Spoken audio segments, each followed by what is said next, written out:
ここはかなり大きい声量で歌ってるんじゃないかなっていうふうに思います。吉田さんの感情が 100% 歌声に乗ってるような雰囲気すらありますよね。ボイストレーナーのつるさんです。皆さんいかがお過ごしでしょうか。今回の動画はですね、ミルク吉田仁と東京、こちらのオフィシャルミュージックビデオを見て歌声分析をしていきたいと思います。つるさんのボーカルルーム。今回はですね、いつものミルクの歌声とはまた一味違った吉田さんの歌声を心を込めて解説しておりますので、ぜひ動画の最後までお付き合いよろしくお願いします。そしてチャンネル登録、高評価、ハイプの方をよろしくお願いします。それでは早速、ミルク吉田仁と東京歌声分析 GO!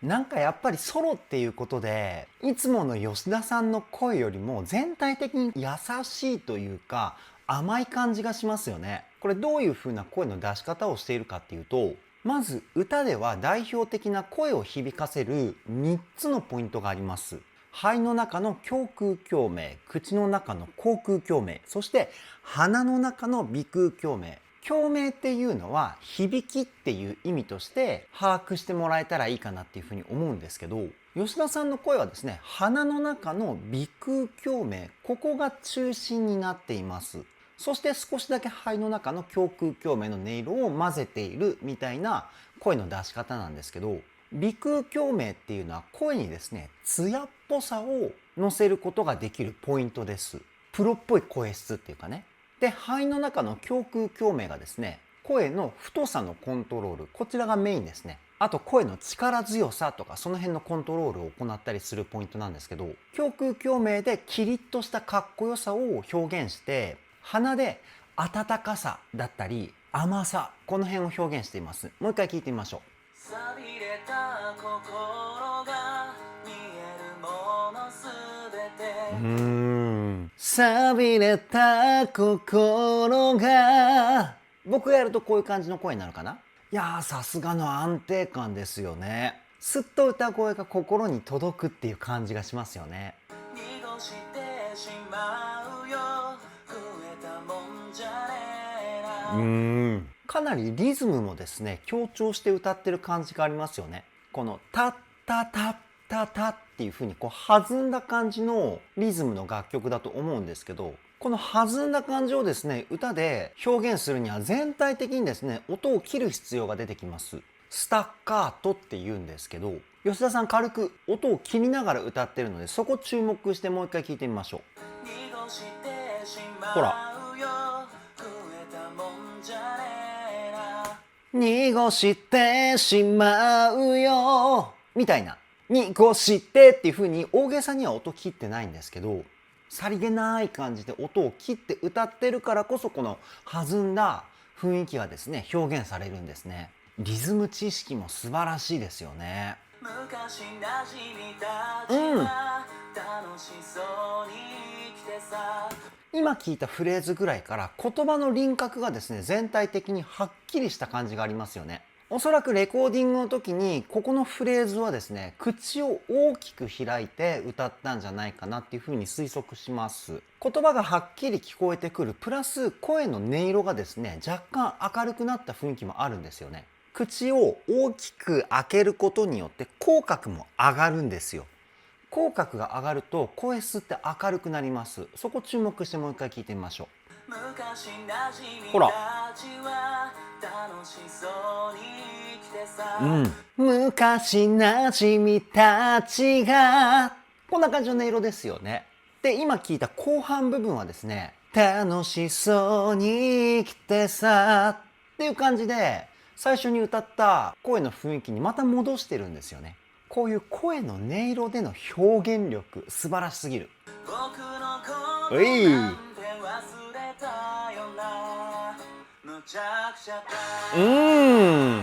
この一瞬音域がぐいっと上がったところで、声のパワー感もぐっと増しているところがですね、めちゃくちゃかっこいいですよね。で、最後のむちゃくちゃだ。ここのポイントでですね、言葉の発音の仕方が若干ワイルドな感じになってるんですよね。子音を強く発音してるというか、もう一回聞いてみましょう。かっこいい。ほらほらほら、むちゃくちゃだみたいな感じになってますよね。いや、表現力の幅がめちゃくちゃ広いですよね、吉田さん。ソロの楽曲だからこそ、そういった部分に気づけたというか、いや、超ラッキーですね。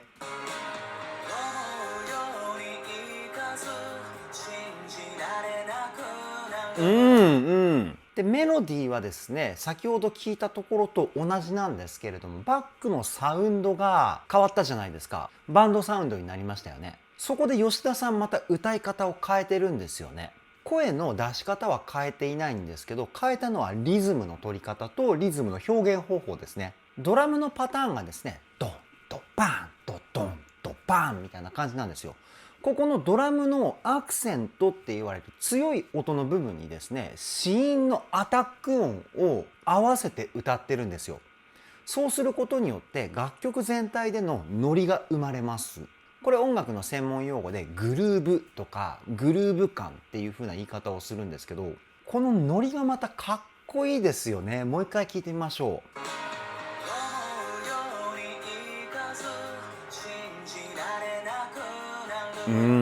思うようにいかず、こ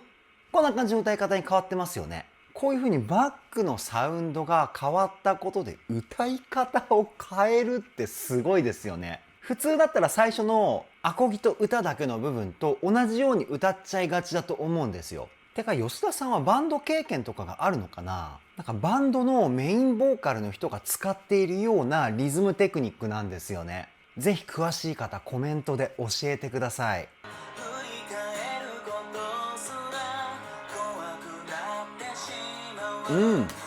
で、全体的にしゃくりっていうテクニックがいっぱい使われてます。怖くなってみたいな目的の音に対してちょっと低い音から入ってクイッとしゃくり上げるように歌うテクニックをしゃくりって言うんですけど、これをいっぱい使うことによって歌のフレーズに疾走感が生まれるんですよね。この疾走感がまたかっこいいですよね。もうほんとさっきからかっこいいしか言ってないんですけど、もう一回聞いてみましょう。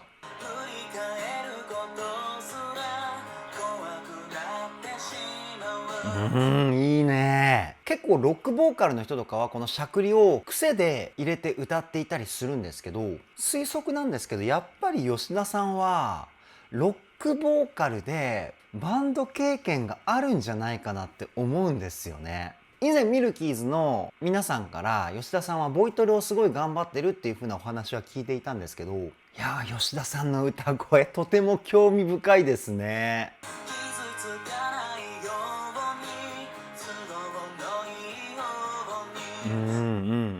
言葉が変わっても声の音色がぶれないですもんね。やっぱりすごいですよ、この安定感。言葉が変わると先ほど言った鼻腔共鳴がメインで少しだけ胸腔共鳴を使う。この響きバランスがですね、変わりやすいんですよ。あとは音程の変化による声の音色バランスの崩れとかね。吉田さんの歌声はどんなことが起こっても声質ぶれないですもんね。基礎力がですね、ものすごくレベルの高い証拠ですね。もう一回聞いてみましょう。ほら。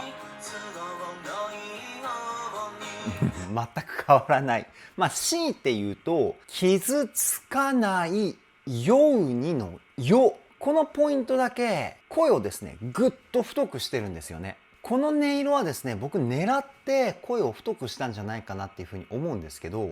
その声質を一瞬だけ使うことによって傷つかないようにみたいな言い直してる雰囲気が出るんですよね。なので感情表現的には傷つかないようにっていうところを念を押して伝えてるみたいな雰囲気が出てきます。そしてその後の都合のいい方にこの言葉がものすごくしょんぼりした感じに聞こえてくるというか、いや、この細かい感情表現も素晴らしいですよね。同じメロディーが続いているから、そういった細かい感情をですね、歌声に入れてるんじゃないかなっていうふうに推測します。吉田さんのハイレベルな歌唱力だからこそできる表現方法ですよね。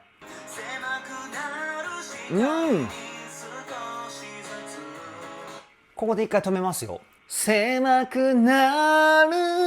のここのなるのところ、音域が上がっているにもかかわらず声のパワー感がですね逆に下がってる。この歌唱力もすごすぎるんですけど、ここでパワーを下げることによって狭くなるっていうことにですね悔しいとかそういう気持ちが感じられますよね。でその後の視界に少しずつ、そしてその後もう一回少しずつっていう言葉が続くんですけれども、こうなってくると続きのストーリーがめちゃくちゃ気になってきますよね。もう一回今のポイント聞いてみましょうか。ほら、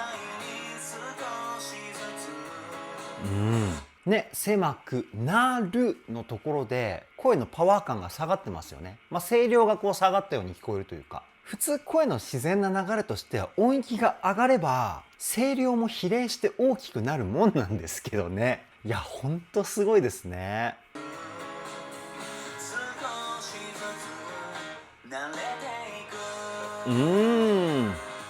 で今の慣れていくっていうワードのところはですね、鼻の音色をさらに強くしたんですよね。慣れていくみたいな声に甘さが増幅したような歌声になってますよね。で声質も全体的に明るい、ちょっとこうはにかんだ笑顔を感じれるような声質だと思うんですけど、少しずつ慣れていく、ここのポイントでこの声質をチョイスすることによって少しずつ慣れていくことに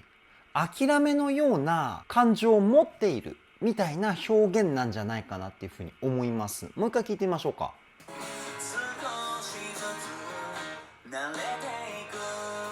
ほらほらほらほら、なんかそういう風に聞こえません？狭くなっていく視界に少しずつ少しずつ慣れていくみたいな、もうしょうがないことなんだよなみたいな諦めの気持ちをですね僕は感じました。ぜひね皆さんの考察もですねコメントで教えていただけたらなというふうに思います。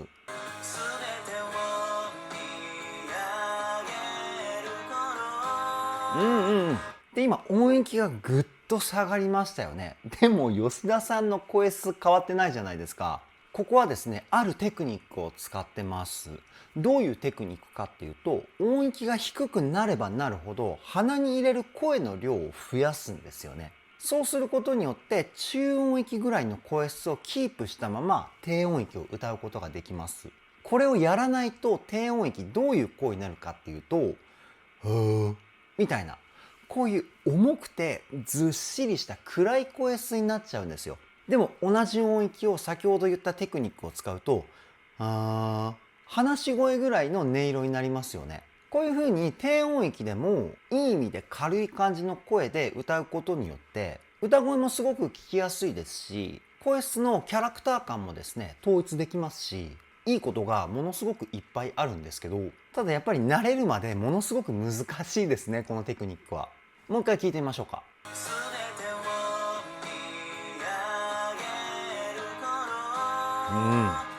結構音幅広いフレーズじゃないですか。中音域から低音域、そしてまた中音域に戻るみたいな。にもかかわらず声質が全く変わらないっていうね、これねさっきから何回も言っていてそろそろ皆さんの耳にタコかもしれないんですけど、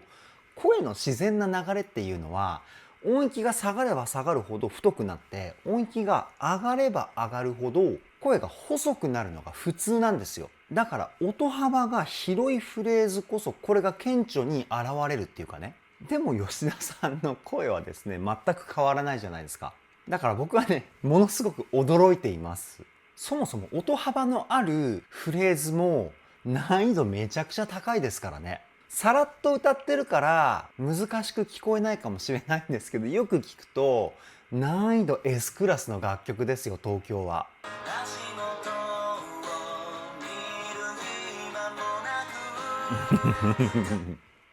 そうだね、音程的にも難しいし声質的にも難しいし、でリズム的にも難しいんですよ。だからさっき難易度 S クラスって言ったんですけど、先ほど説明した難しいテクニックを使いながら全体的にスタッカートで歌ってるんですもん。だってやばくないですか？もう一回聞いてみましょう。ほらうん、今のところは結構スタッカート感が分かりやすく吉田さん歌ってくれてますよね。タタタタタタタタタタタって聞こえますよね。タラララララじゃないですよね。そう、スタッカートを入れないと、最初の方にも言ったんですけど、やっぱりこの弾んだ感じが表現できないので、必要不可欠なリズムテクニックではあるんですけど、吉田さんの歌がハイレベルすぎて、どこを解説すればいいかすごく迷っちゃいますね。とりあえず気づいたところはですね、全部皆さんに解説はしているんですけれども、いや、見逃しちゃうところが出てきそうで怖いですね。うん。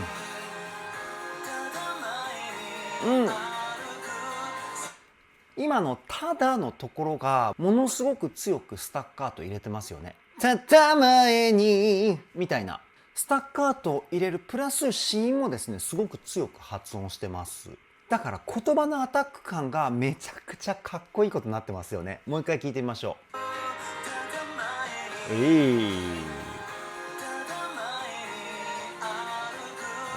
かっこいいな。ここのフレーズ僕ね一番好きかもしれない、東京の中で。でもこの後これを超えるかっこいいフレーズ出てくるんでしょうか。そういうのも楽しみですよね。うわ、やば。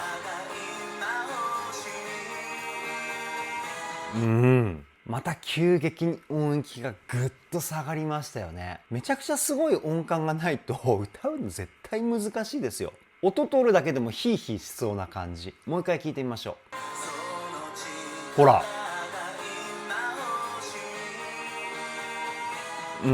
ここから転調するわけね。転調でキーが変わることを転調って言います。一番有名なのは大サビでキーがちょっと上がるみたいなやつなんですけど、基本的に転調っていうのは曲の雰囲気をガラッと変えたいタイミングで転調を行うことが多いです。例えば A メロと B メロの切り替わりとかで、今みたいな B メロと多分次来るサビの切り替わりポイントとかね、あと C メロだけ転調してるみたいな楽曲もありますけど、そう転調した先のセクションがですねめちゃくちゃかっこいいんですよね。どんなメロディーが来るのかほんと楽しみです。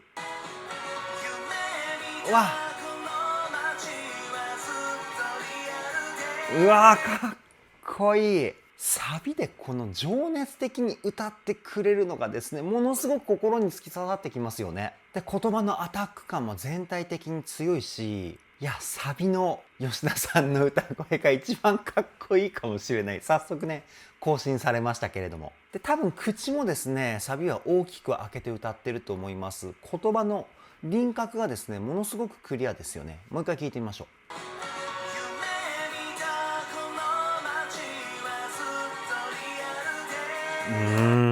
で多分声量もですねここはかなり大きい声量で歌ってるんじゃないかなっていうふうに思います。吉田さんの感情が 100% 歌声に乗ってるような雰囲気すらありますよね。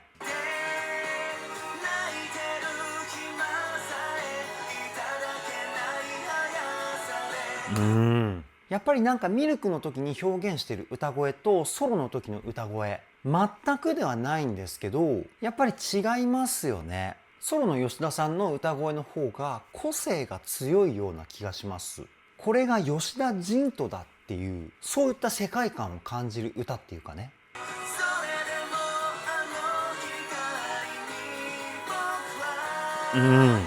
なんかミュージックビデオだとそこまで吉田さん情熱的に歌ってる映像ではないじゃないですか。でも多分レコーディングしているシーンが今後どこかで流れるのであれば、多分ね佐野さんと一緒に奏でを歌った時ぐらいの表情だったり口の形で歌ってると思うんですよね。じゃないとこの声はちょっと想像ができないな僕は。奏でをカバーした動画もですね歌声分析動画公開してます。こちらのサムネイルの動画なので気になる方はですね概要欄に URL ありますんでチェックしてみてください。今のところもう一回聞いてみましょう。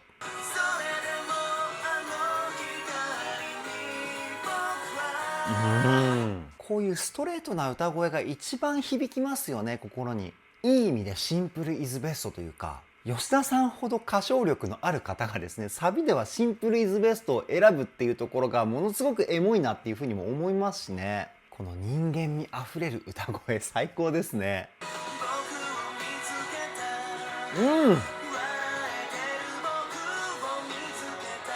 うんうんうん。でここであえて少し鼻の音色を落としてますね。ラーララララみたいなこういった音色を使ってます。鼻の音色を落とすことによって声がですね全体的に太くなるんですよ。そしてこれねすごく難しい体の使い方をしてるんですけど、声を胸に押し付けたような感じで歌ってます。あーみたいな大げさにやるとこういった感じの胸の感覚。そうすることによって全体的に切なさがですね歌声に乗ってくるんですよね。いや吉田さんの歌声の引き出しがですね無限大ですよね。もう一回聞いてみましょう。ほら、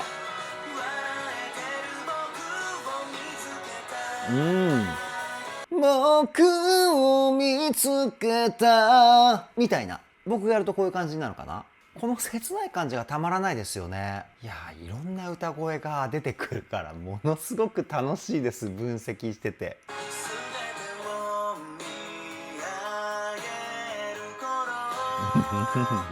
でここでまた鼻中心の歌声に戻すっていうね。いやすごいなこの声質コントロール力。全体的に優しい雰囲気を強調したいから鼻に入れる声の量を増やしたと思うんですけど、いや本当に会話をするように歌声を使ってますよね。もう一回聞いてみましょう。ほら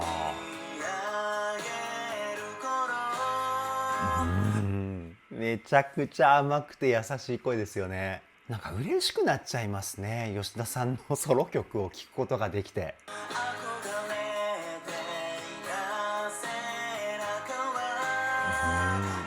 リズムも正確だしね。リズムの躍動感の表現の仕方とリズムのテンポキープの仕方、これ似てるようで実は別物なんですよね。結構リズムの躍動感のつけ方に意識を向けすぎてしまうとリズムテンポの方がですねどんどん速くなっちゃう人が多いです。これ音楽の専門用語で走るっていうんですけど、だから歌う時はですね躍動感をつけるためのアクセント、そしてテンポキープをするための正しいリズムの取り方、この2つがすごく重要になってくるんですけど、吉田さんは両方完璧ですよね。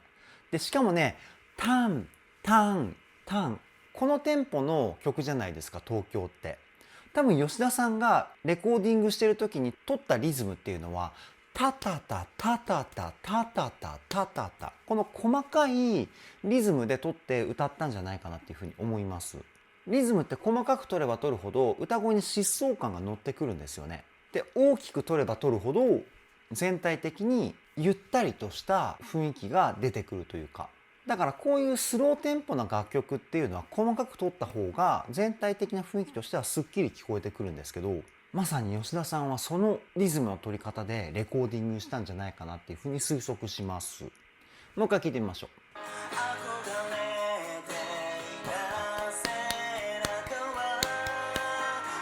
う。ね、今手で叩いてリズムを出してみましたけど、こっちの方が多分しっくりくると思うんですよね。タタタタタタじゃなくてタタタタタですよね。細かく取った方がっていうこういったノリを感じることができると思うんですけど、これがですね吉田さんの歌声に躍動感だったり疾走感を作っているリズムのノリですね。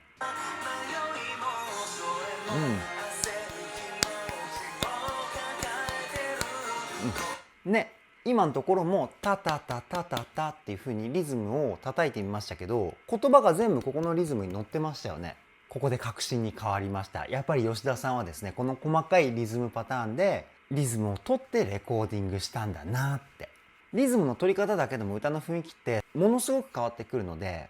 気になった方はですね是非カラオケに行った時試してみてください。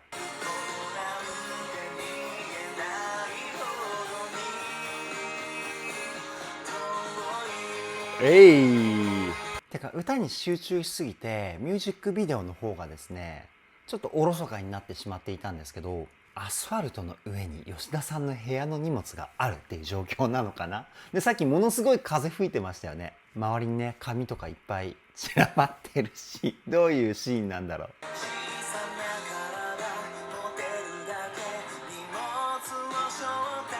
でここでものすごく声量を落として歌ってると思うんですよね。歌い出しの歌詞がですね小さなっっていう言葉が来たので、おそらくこのワードにですね、声の大きさを合わせたんじゃないかなっていうふうに思います。声量を下げることによって優しくて囁くような歌声になってると思うんですけど、もう一回聞いてみましょうか。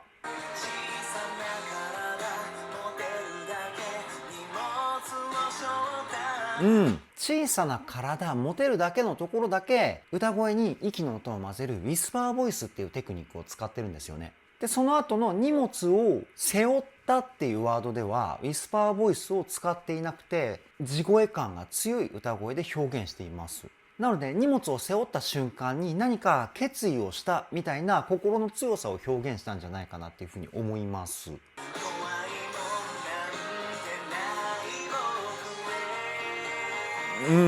僕絵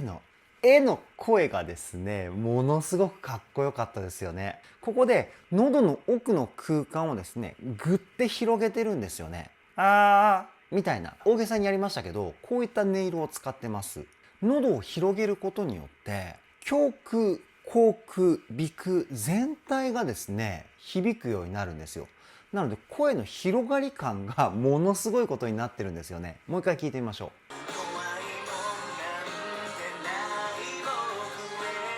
ほら、みたいな感じの音色になってますよね。体の使い方がですね、ものすごいですよね。こういう喉を広げて声を出すっていうのは、ポップスっていうよりもクラシックに近いような体の使い方なんですよね。なので、吉田さんの歌の先生はクラシック出身の方だったりするのかな？ポップス出身の方はあまりこういう声の出し方を進めてこないような気がするんですけど、どうなんだろう。ただクラシックの声の出し方の方がポップスの声の出し方よりもレベルが高いというふうに言われています。もう本当にね、奥が深いですから、クラシックの発声方法は。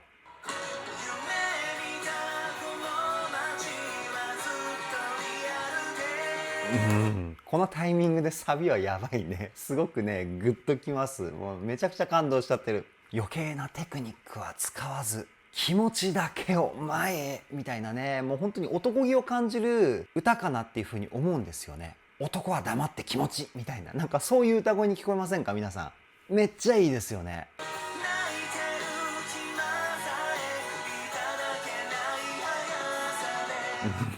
やばいね、めちゃくちゃ感動してきちゃった。いやー、素晴らしい。ほんと最高ですね。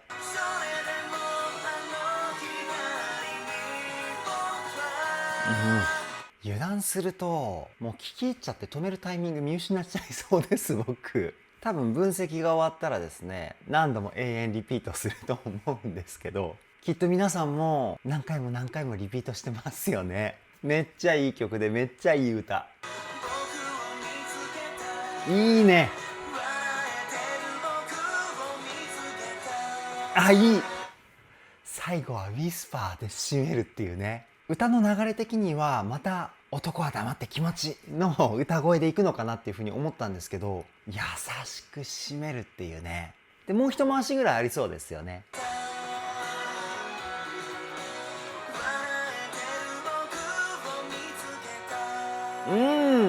2回目はさらに優しく、たまらないですね。せっかくなので最後まで見ていきますね。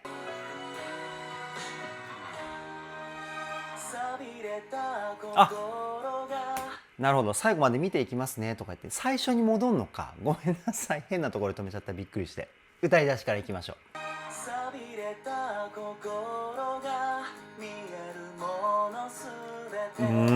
てか吉田さんギターも弾けるってすごいですよね。ほんとマルチプレイヤー、何でもできちゃうんですね。このギブソンのギターも吉田さんの私物かな。ギブソンのアコギってめちゃくちゃ高いですよ。本当に10万円ぐらい。10万円。ただ年を重ねるたびにどんどんいい音に変わっていくギターなんですよね。プロギタリストでもギブソンを使ってる方めちゃくちゃ多いです。曲始まった瞬間通りでギターの音いい音だと思ったんですよね。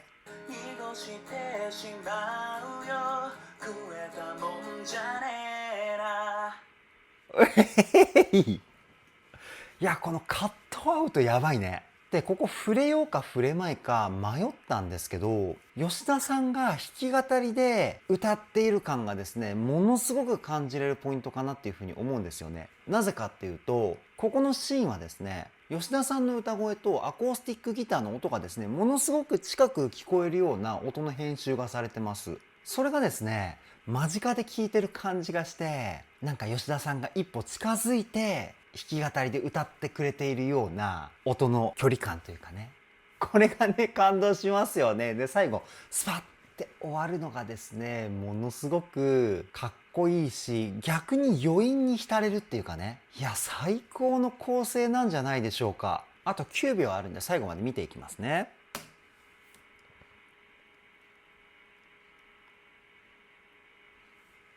あ、なるほどね。いやー、めちゃくちゃ素晴らしかったですね。以上、ミルク吉田仁と東京歌声分析はここで終了です。いやー、ミュージックビデオの公開をですね、今か今かと待っていましたが、期待をですね、めちゃくちゃ超えてくれた作品かなっていうふうに思います。ただミュージックビデオの作りだったり、楽曲のサウンドの構成、そして吉田さんの歌声、こちら全体的にですね、シンプルイズベスト、このワードがものすごく合うような内容だったんじゃないかなっていうふうに思うんですよね。だからこそ吉田さんの歌声だったり、そして楽曲の深み、魅力、この辺がですね、ものすごく分かりやすい作品だったなっていうふうに思います。そしてミルクの時の歌声とはまた一味違った雰囲気を感じることができて、僕はねものすごく嬉しかったですね。さすがミルクのリードボーカル吉田さんだなっていうふうに思いました。これからもミルク全力で追っていきたいと思います。それでは今回の動画はここで終わりです。動画の内容を気に入ってくださった方はチャンネル登録、高評価、そしてハイプの方をよろしくお願いします。ではでは、ボイストレーナーのつるさんでした。